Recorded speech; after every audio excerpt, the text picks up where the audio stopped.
Hi friends, గోధుమ గడ్డితోటి పచ్చడి చేశానండి. చూడండి ఎంత బాగుందో.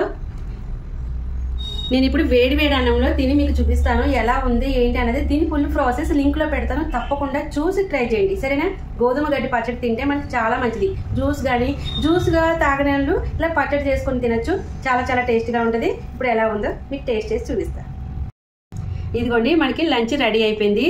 చక్కగా వేడివేడిగా అన్నం ఇంకా గోధుమ గడ్డి పచ్చడి. ఇదిగోండి నెయ్యి చూడండి, కొంచెం రైస్లో అలా వేసుకొని ఇంకా ఇలా కలుపుకొని తింటే ఉంటుందబ్బా.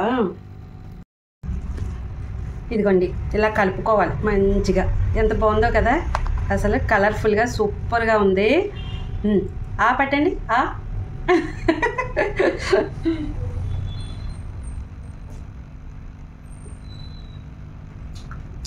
సూపర్ అంటే సూపర్, చాలా చాలా బాగుందండి గడ్డి పచ్చడి.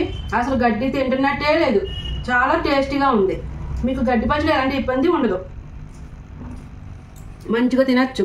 కాకపోతే ముదరకుండగా గడ్డి మీరు ఏం చేస్తారంటే లేతగా ఉన్నప్పుడే చేసుకోండి. ఇదిగో నేను ఫస్ట్ వేసిన గడ్డి కొంచెం ముదిరింది కాబట్టి ఈ ఈసులు కనపడుతున్నాయి. మీకు కనపడుతున్నాయా ఇక్కడ చూడండి, ఇదిగో ఈ ఈసులు అన్నవి. అది ముదరకపోతే అసలు అది కూడా కనపడదు, మొత్తం చక్కగా పేస్ట్ అయిపోతుంది. మధ్య మంచిగా సూపర్ అండి, చాలా మంచిది ఆరోగ్యానికి. అది కూడా మంచిగా బ్లడ్ అది మనకి తక్కువైనప్పుడు ఇలాంటివి తింటే చాలా బాగుంటుంది. సరేనా ఫ్రెండ్స్, మీరు తప్పకుండా ట్రై చేయండి.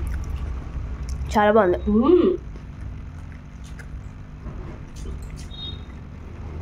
సూపర్ ఉంది. దీని ఫుల్ వీడియో ఎలా చేసాను ఏంటి అనేది లింక్లో పెడతాను, తప్పకుండా చూడండి.